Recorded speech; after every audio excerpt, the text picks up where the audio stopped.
So how far are we walking today? I have no idea.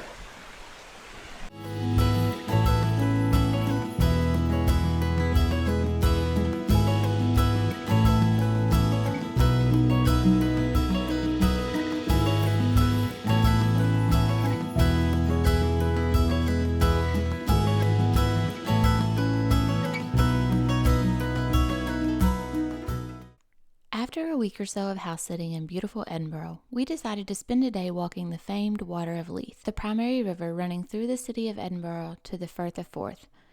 We planned to start at Dean Village, but first we took a detour to take a gander at the gorgeous St. Mary's Episcopal Cathedral. Dominating its surrounding, this massive Gothic beauty certainly catches your eye. By the time the late 1800s rolled around, the Presbyterians had secured the premier cathedral in town, St. Giles. Check out last week's vlog for a tour if you missed it. The Episcopals, however, were meeting in Woodmills in a series of smaller churches and needed a permanent home. In 1873, they got it.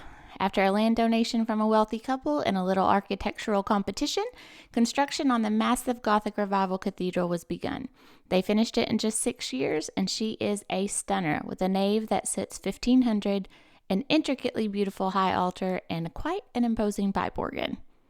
Yes, so we're going to start here in Dean Village, and then we're going to walk down the waters of Leith, all the way down to the shore, which is where Leith actually is. And it's a beautiful little trail right along this kind of creek river.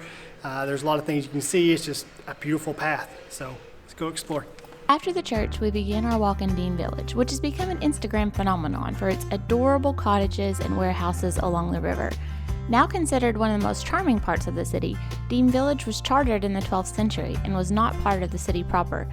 It grew into a mill area with 11 functioning mills and model housing for workers. After a season of disrepair, the village has been rejuvenated and is now one of the more affluent parts of the city, and certainly one of the most photogenic. I'm listening to the Water of Leith walking guide, I guess. You have to download SoundCloud.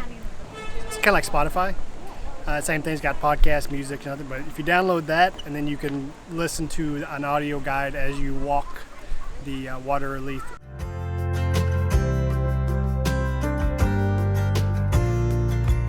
So how far are we walking today? I have no idea.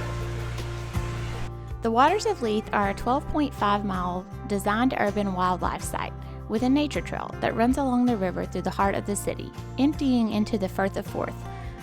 Man, that's hard to say. Firth of Forth, Firth of Forth. Say that 5 times fast. Anyway, the trail is popular with dog walkers, hikers, and bikers and is home to more than 80 species of wildlife. Due to this incredible trail, Edinburgh is one of the greenest cities on earth and is so refreshing. Outside of this day, we walked along parts of the water pretty much every day with our temporary pup, and it was rejuvenating every single time. Today we walked the sections of the water from Dean Village to Leith Port, which took us about 2 hours. It is a very easy walk, mostly shaded, and treats you to some of the most beautiful sections of Edinburgh. We highly recommend taking a morning to walk the waters. So all along the waters of Leith, there's like these statues in the middle of the river. And if you're not paying attention, they'll really freak you out. Just men standing in the river. It's a little weird.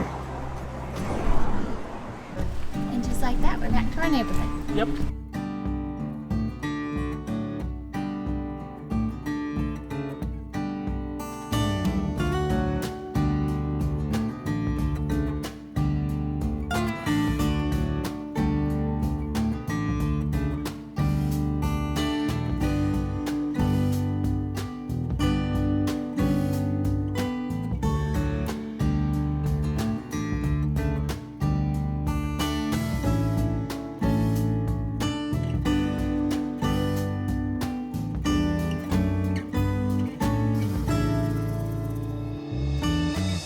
That's a bit grungy, yeah?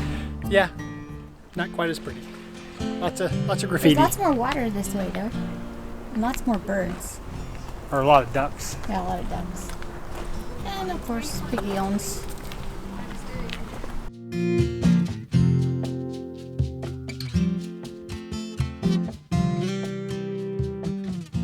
All right, Innis and Gunn is a local brewery here, and it's actually really tasty. It's actually brewed right here.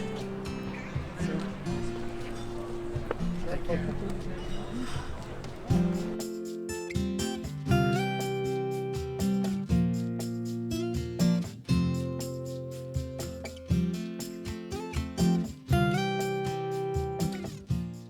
Alright, so this place, Toother's Landing, is where you're supposed to go, or one of the places that's really popular here in Leith. 5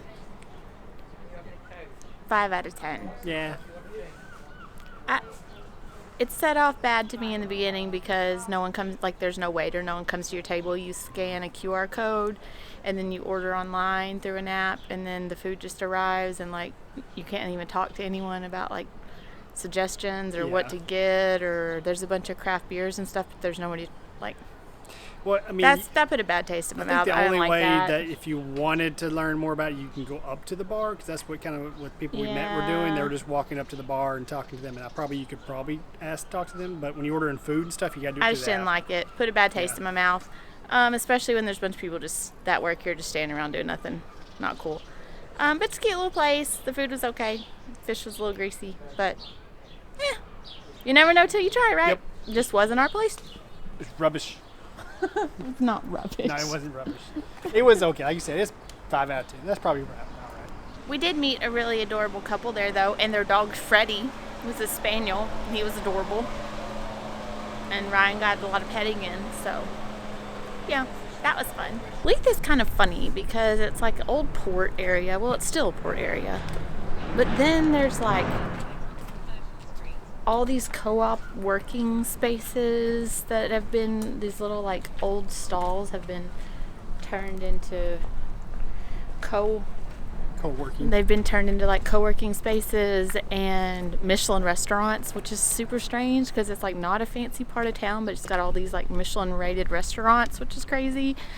And then like the Royal Yacht is here. It's just a weird space.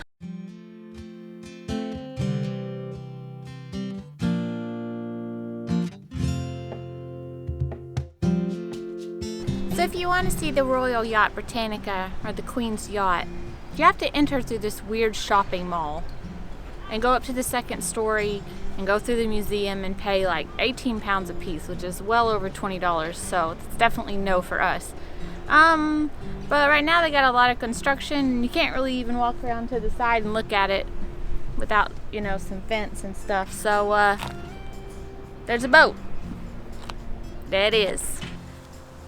Edinburgh has officially been added to my top 5 cities list. It has stunning stone architecture, really interesting history, amazing people, some of the greenest green space ever, waterways, cute bridges, fish and chips. I love it.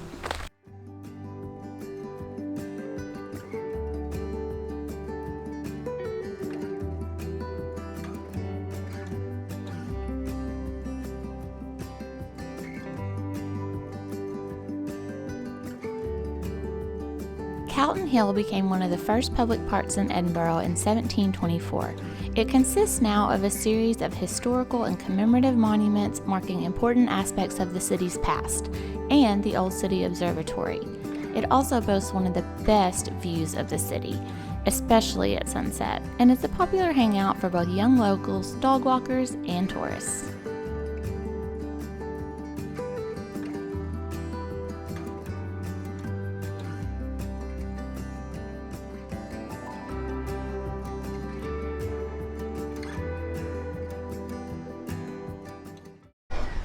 Bagpipes! Alright, you guys, so we are still here in Edinburgh. Tonight we decided to do something really fun. We wanted to come to the palace at Holyroodhouse, which is the Queen's official residence when she's here in Scotland. And the tour is like 18 pounds, but tonight they're having something special. It's a 50s jive party in celebration of like the Platinum Jubilee of the Queen. So we did the best we could to get some 50s attire out of our backpacks, and it's like 25 pounds for the whole night, and there's dancing and food and like all sorts of 50s-esque things, and you still get to do all the normal like guided tour of the palace. So let's go check it out. Man's got his rolled t-shirts. Forgot your packet of fags. I did.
Alright, you guys, that was super fun and really cute stuff they had in there. They had, you couldn't film a lot because this is the Queen's home, so, you know, her stuff's in there and stuff.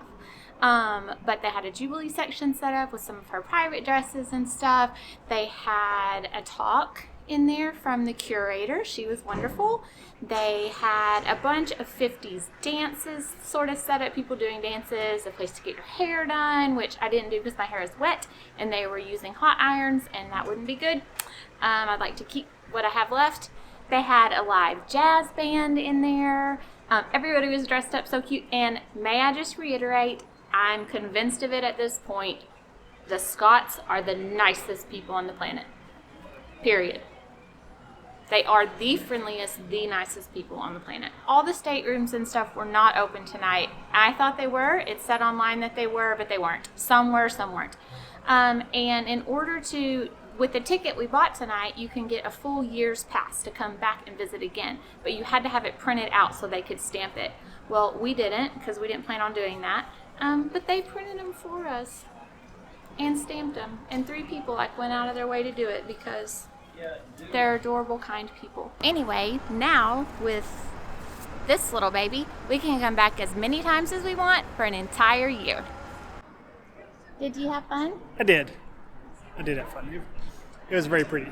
Somebody was bebopping. I was bebopping every a little single bit. song that came on. Can't help it. Dancing to themselves.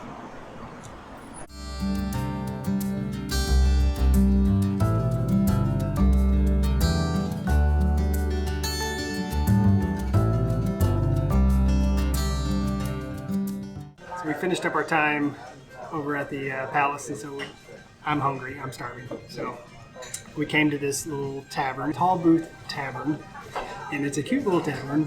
And so we want to eat something traditional, so we're gonna do the haggis, neeps, and toddies. It was really fast. We got our food before we got our drinks.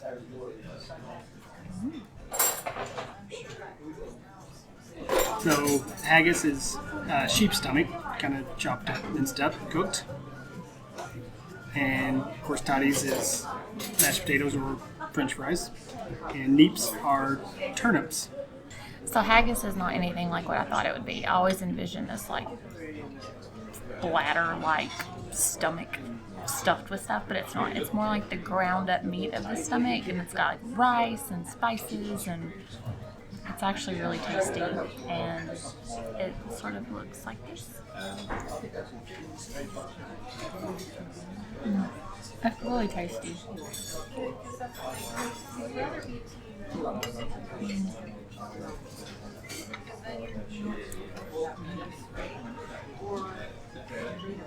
It's nothing like the horrible intestines that we had in Italy or Romania. It's not like cow intestines. It's just, I don't know. It doesn't taste much different than ground beef.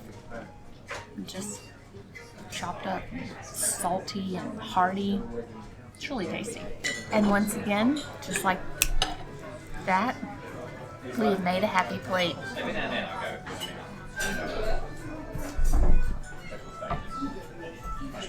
Are you satisfied now, garbage disposal?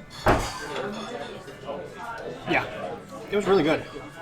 I'm not insulting Ryan for eating garbage. My dad calls him the human garbage disposal because he eats all of his plate and then all of everybody else's too, and then he's back in the cabinet looking for chips in an hour. He's just always eating.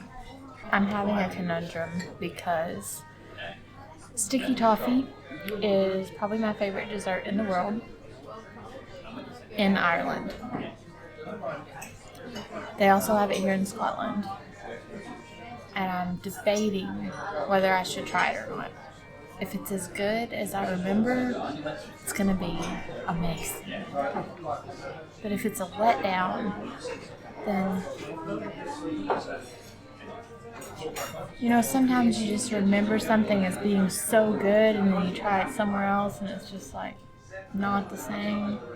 I don't want that to happen. Conundrum.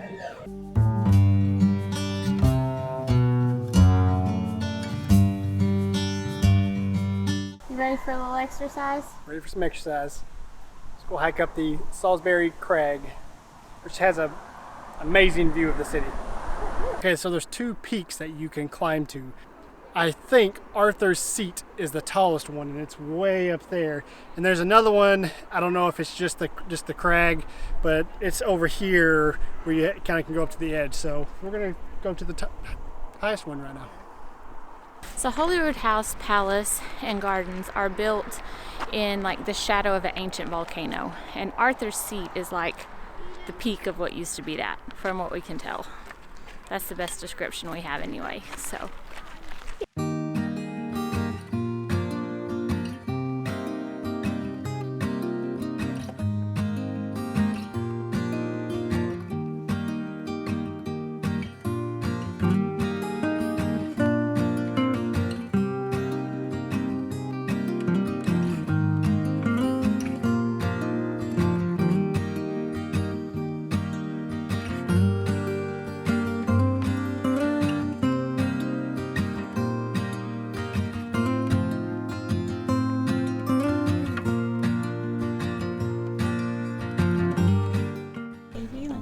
Feeling good? Made it.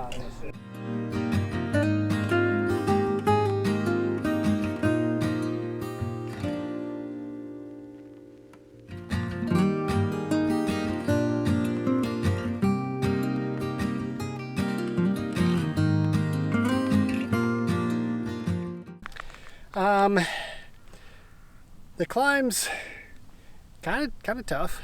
Not bad. It's pretty vertical, but I don't know. Arthur's Seat, I don't think has as good a view as the crag up here.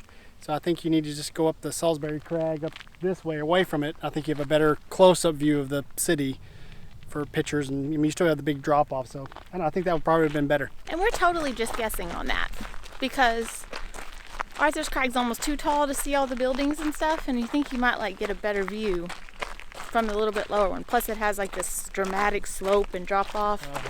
We're coming back to Edinburgh later, so maybe we'll try it later. But today we gotta get home to the dog.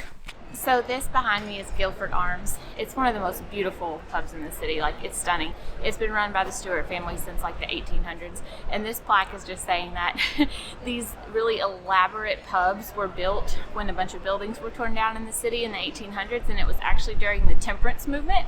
And they said without the anti-drink lobbyists, people probably never would have spent this amount of money to build these really ornate pubs. But because of the anti-drink movement, it ticked people off, and they were just oh, no, we're going to build a pub, a real pub. Said before that, a lot of the bars in Edinburgh were really dingy, and the ceilings weren't even tall enough to stick your hand up in the air. So now this pub has this immaculate, incredible ceiling that's probably 20 foot high, and it's just absolutely gorgeous pub. So they built it because they were mad.